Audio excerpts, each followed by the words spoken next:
राधे राधे। जय श्री कृष्णा। पौराणिक कथा के अनुसार एक बार पांडवों के सबसे बड़े भाई युधिष्ठिर ने भगवान श्री कृष्ण से ज्येष्ठ माह के कृष्ण पक्ष में आने वाली एकादशी का महत्व बताने का निवेदन किया। तब उन्होंने कहा कि इस एकादशी को अपरा एकादशी कहते हैं और इस दिन व्रत रखने वाले जातक को ब्रह्म हत्या, प्रेत योनि आदि से मुक्ति मिल जाती है। युधिष्ठिर को अपरा एकादशी का महत्व बताते हुए श्री कृष्ण ने एक कथा सुनाई। एक समय एक राज्य में महिध्वज नामक राजा राज्य करता था। उसका एक छोटा भाई भी था जिसका नाम वृषध्वज था, जो कि बहुत ही अधर्मी और पापी व्यक्ति था। वह अन्याय के मार्ग पर चलने वाला और अपने भाई महिध्वज से द्वेष करने वाला था। एक बार वृषध्वज ने अपने भाई के खिलाफ षड्यंत्र रचा और उसकी हत्या कर दी। हत्या के बाद वह अपने भाई का शव जंगल में ले गया और पीपल के पेड़ के नीचे गाड़ दिया।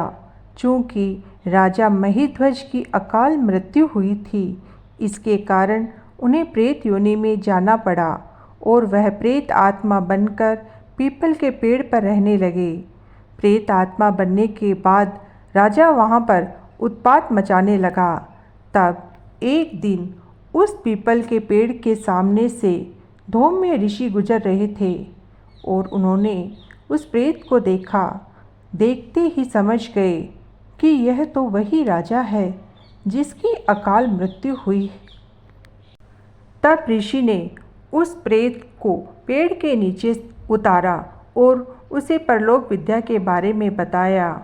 ऋषि धौम्य ने उस प्रेत आत्मा राजा को प्रेत योनि से मुक्ति दिलाने के लिए खुद एकादशी का व्रत रखा और भगवान विष्णु की विधि विधान से पूजा अर्चना की, जिससे प्रसन्न होकर भगवान विष्णु ने उनसे वरदान मांगने को कहा।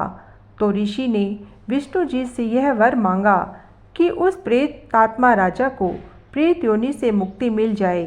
भगवान विष्णु ने ऋषि के कहने पर राजा को प्रेत योनि से मुक्त कर दिया। इसके बाद राजा ने दिव्य शरीर धारण कर धौम्य ऋषि को प्रणाम किया और पुष्पक विमान में बैठकर स्वर्ग चले गए। भगवान श्री कृष्ण ने युधिष्ठिर से कहा कि हे राजन, यह कथा मैंने लोकहित के लिए कही है। इसे पढ़ने और सुनने से मनुष्य सभी पापों से मुक्त हो जाता है। हे श्री हरि विष्णु, इस कथा को कहते, सुनते, हुंकार भरते सब पर अपनी कृपा बनाए रखना। जय श्री हरि विष्णु।